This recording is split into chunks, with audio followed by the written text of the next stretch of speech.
अस्सलाम वालेकुम दोस्तों, हमारा आज का मौजू है पाकिस्तान का 1962 का आइन यानी कॉन्स्टिट्यूशन ऑफ पाकिस्तान 1962। तो इसके हम बुनियादी खसूसियात देखेंगे। पहले तो हम लोग जानते हैं कि पाकिस्तान का आइन जो है वो बड़ी मुश्किल से 9 साल की अनथक मेहनत के बाद 23 मार्च 1956 को इम्प्लीमेंट हुआ, लेकिन 7 अक्टूबर 1958 को जो है मुल्क में मार्शल लॉ लगा दिया गया और आइन को मुअत्तल कर दिया गया। फिर अयूब खान ने एक नया आइन साज कमीशन तश्कील दिया जिसका सरबराह जो है जस्टिस शहाबुद्दीन था और कमीशन ने 6 मई 1961 को एक रिपोर्ट अरसाल की। इस आइन का जो है मुकम्मल डिज़ाइन जस्टिस मंजूर कादर ने तैयार किया।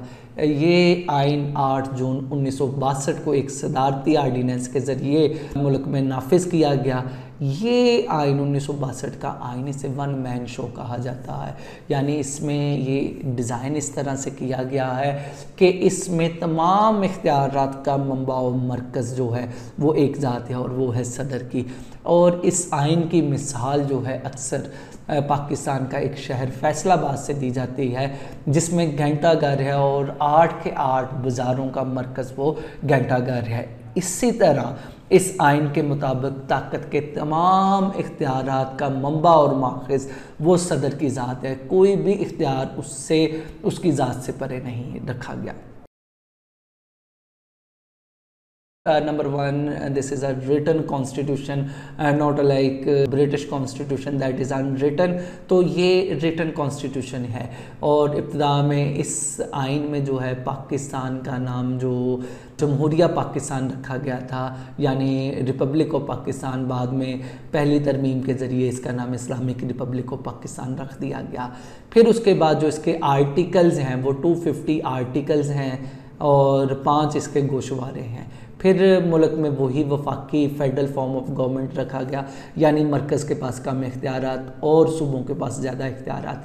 अगर हम देखें थ्योरेटिकली तो फेडरल फॉर्म ऑफ गवर्नमेंट था, लेकिन बदकिस्मती से पाकिस्तान जब का बना और स्टिल जो 1962 के कॉन्स्टिट्यूशन तक सूबों के पास इख्तियारात नहीं गए बल्कि मरकज़ के पास इख्तियारात फोकस्ड रहे। ये मार्शल लॉ के भी से में जो सदर के पास तमाम इख्तियारात थे और सूबों को बहुत कम इख्तियारात दिए गए हैं।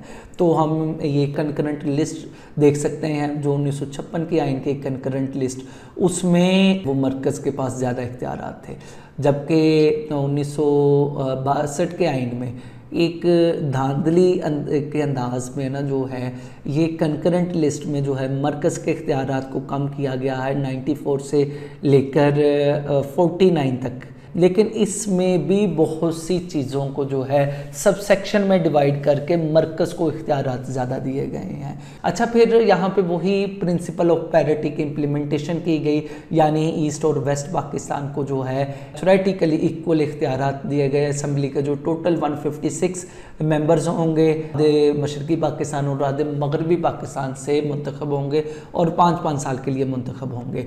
फिर सदारती निज़ाम हुकूमत, पिछला पार्लिमानी फॉर्म ऑफ गवर्नमेंट था, ये सदारती फॉर्म ऑफ गवर्नमेंट है जिसमें सदर जो है वो ममलिकत का भी सरबराह, रियासत का भी सरबराह और हुकूमत का भी सरबराह है।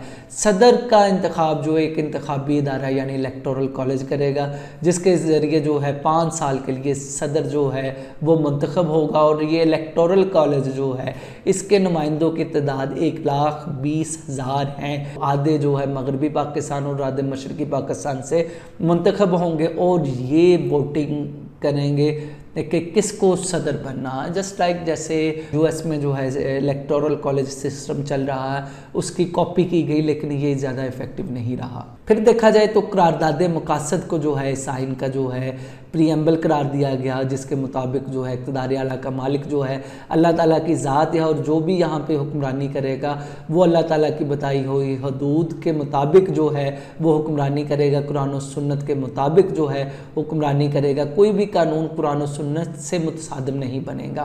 फिर हुकूमत की ज़िम्मेदारी है कि वो कुरान और इस्लामियत की तालीम को लाजिम करार दे और ऐसा माहौल पैदा करे कि लोग इस्लाम के मुताबिक ज़िंदगी बसर कर सकें। गैर मुस्लिमों को, अक़लियतों को, उनको तहफ़्फ़ुज़ हासिल होगा, उनको आज़ादी हासिल होगी कि वो अपने मज़हब के मुताबिक ज़िंदगी बसर कर सकें। अदलिया आज़ाद होगी, जो कि आज तक पाकिस्तान की तारीख़ में ना जो है ऐसा नहीं हो सका कि अदलिया के जजेस बग़ैर किसी दबाव के काम कर सकें और उनको मुलाजमत का तहफ़्फ़ुज़ दिया गया। और सुप्रीम कोर्ट के जजेस की जो है रिटायरमेंट की उम्र 65 साल और हाई कोर्ट के जजेस की जो है रिटायरमेंट वो 62 साल करार पाई।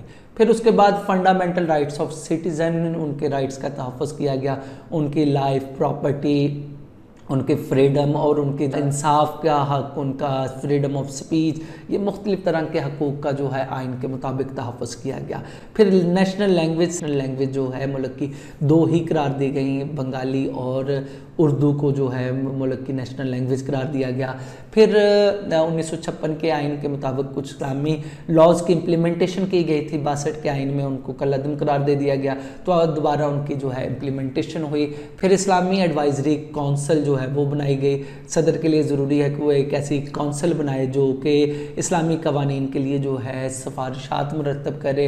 अगरचे इन सिफारिशात की हैसियत कानूनी नहीं होगी, लेकिन फिर भी इस्लामी कवानीन के लिए ये अहम किरदार अदा करती है। इसके ज़्यादा से ज़्यादा 11 और कम से कम 5 मेंबर होंगे। ये तो अहम निकात थे।